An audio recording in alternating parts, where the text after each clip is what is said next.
Eu te peço desta água que tu tens, é água viva, meu Senhor. Tenho sede, tenho fome. Olá, meus irmãos, tudo bem? Estamos aí começando mais um vídeo nessa sequência que estamos fazendo, falando sobre Bíblia, sobre interpretação, né? Não é, como eu já disse, não é nenhum curso, não é nenhuma formação, apenas é uma conversa para que a gente possa juntos irmos aprendendo, né? Conhecendo um pouco mais aquilo que a palavra de Deus nos fala. Já falamos sobre o cânon, sobre a formação da Bíblia, falamos sobre os autores, né? Já falamos ali daquele período da divisão, né? A separação das igrejas, todo o problema que houve por causa da questão da tradução bíblica. Hoje eu gostaria de falar um pouco sobre a participação, a ação do Espírito Santo, né? Falando de interpretação no estudo da Bíblia, nós não podemos esquecer da presença e da ação do Espírito Santo para que tudo isso aconteça. Até hoje, né, nós precisamos do Espírito Santo justamente para nos ajudar a interpretar, para que o Espírito Santo nos ajude a compreender melhor a Bíblia e também a sua mensagem. Mas tem um detalhe, né, que a gente já no início falar e ter isso bem levar em consideração, né? Vamos dizer assim que o Espírito Santo não ajuda preguiçoso, né? É como se eu fosse fazer um vestibular e não estudasse, né, não lesse nenhum livro, chegasse na hora e, Senhor, né, me ajude para que eu possa passar no vestibular, né? Isso é colocar Deus à prova, vamos dizer assim, né? Querer que Deus faça por mim aquilo, Deus pode na hora me iluminar nesse sentido, para que eu, lembrando de tudo aquilo que eu estudei, então possa fazer, né, uma boa prova com a graça de Deus. Mas se eu não estudar, né, o Espírito Santo, Deus não vai fazer por mim aquilo que é o meu dever, né, que é o mínimo que eu posso fazer para que Deus possa também agir. Bom, na interpretação da Bíblia, é importante a gente ter isso também, né? Não adianta também eu dizer, olha, Senhor, né, que o Espírito Santo me ajude a entender a Bíblia, mas se eu não fizer a minha parte no sentido de tirar tempo para ler, para estudar, para ouvir comentários, né? É quase que a mesma coisa, é o mesmo sentido do vestibular, né? É como se eu colocasse Deus à prova também. Então eu tenho que ter isso bem em mente, né? O Espírito Santo quer me ajudar, ele vai me ajudar, mas eu tenho que fazer a minha parte. Bom, como é que o Espírito Santo atua, né, no sentido da revelação, da inspiração e da iluminação para que a gente possa entender melhor a ação do Espírito Santo na Bíblia? Justamente são essas três coisas que o Espírito Santo faz, né? A primeira delas é a revelação, ou seja, primeiro, o que o Espírito Santo vai fazer? Ele vai revelar a verdade de Deus, né, para os autores sagrados, né? A gente pode pegar ali, por exemplo, né, Isaías, né?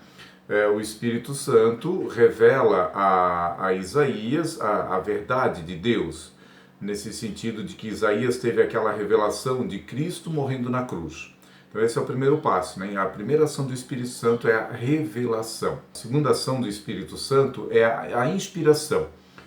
O Espírito Santo, depois de ter feito essa revelação a Isaías, ele vai inspirar Isaías, né? Essa é a segunda ação do Espírito Santo, para que Isaías possa escrever, para que possa colocar aquilo no papel que foi revelado a ele.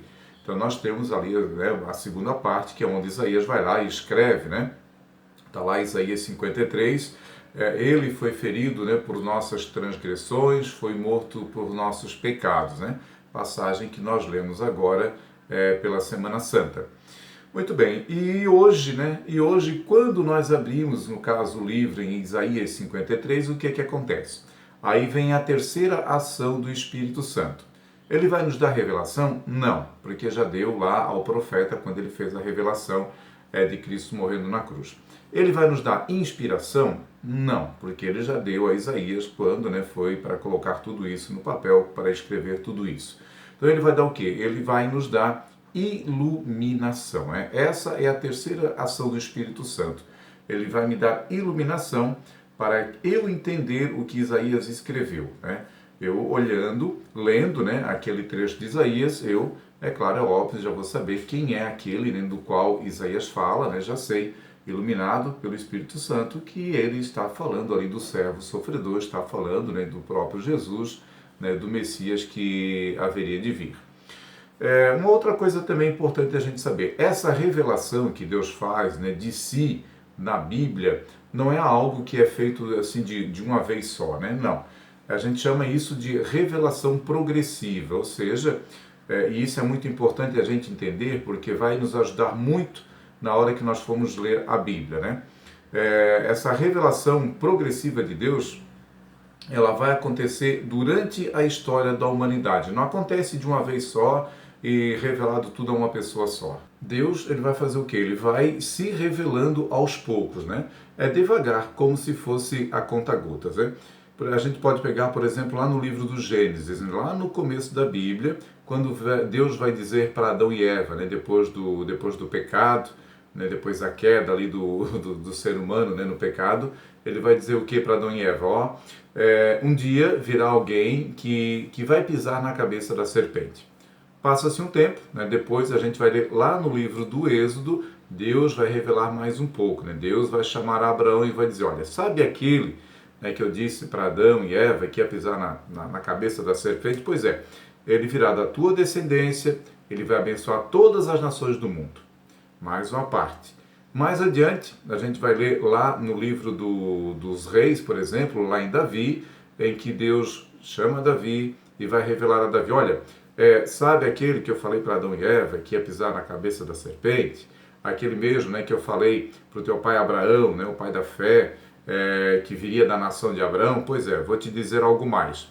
Ele virá da nação de Abraão e não só isso. Ele virá da tua casa, da casa de Davi, da tua descendência.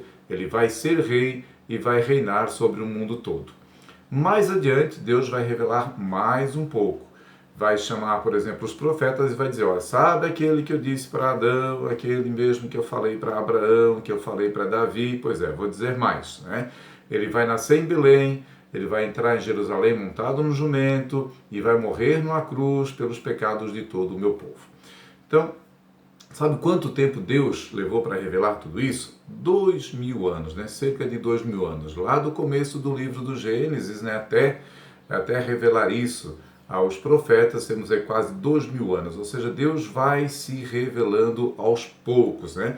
É o que a gente chama, então, de revelação progressiva. Bom, então, o que é a Bíblia? A Bíblia é justamente isso, ela é a revelação que Deus faz ao seu povo de si mesmo, né?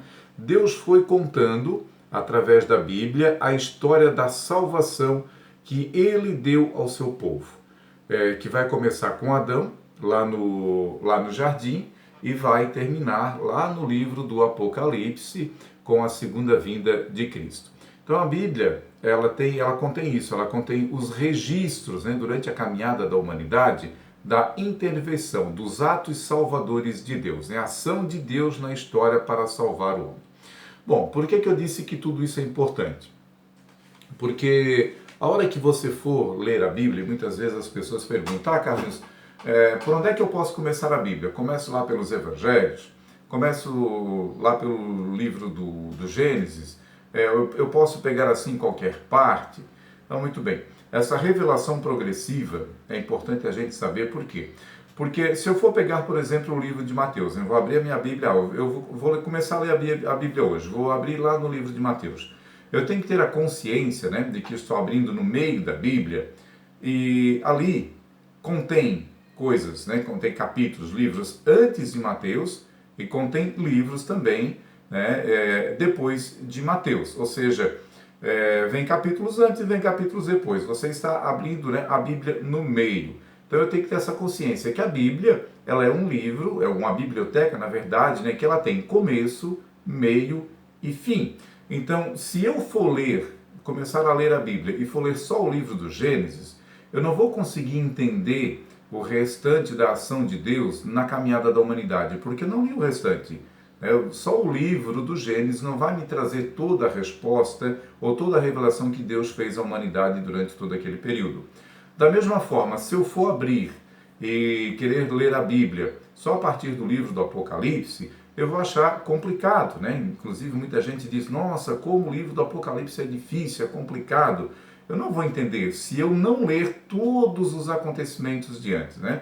Eu tenho que ir lendo, ir compreendendo, vendo a ação de Deus, para lá no livro do Apocalipse entender porquê de todos aqueles acontecimentos, né? O que quer de fato dizer o livro do Apocalipse. Então, veja, não é um livro, né? São 73 livros, e esses livros, eles estão ligados um ao outro.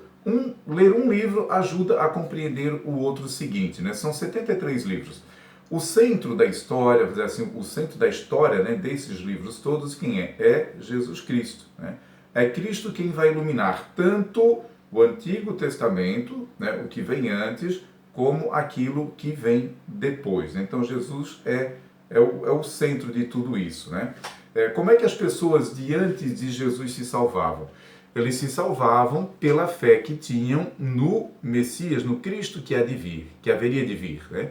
Era aqueles que se salvavam por acreditar naquela promessa que Deus fez desde lá do começo da Bíblia, no livro do Gênesis para Adão. Um dia virá aquele que vai pisar na cabeça da serpente. Esse é Jesus. Então, todo o povo anterior a Cristo se salva pela fé que eles tinham no Messias que viria. E nós, todos aqueles que vêm depois de Cristo, nos salvamos por crer no Messias que já veio, né? Então, assim, eu acho que fica mais fácil da gente compreender. Por isso, Cristo é o centro, né, da Bíblia.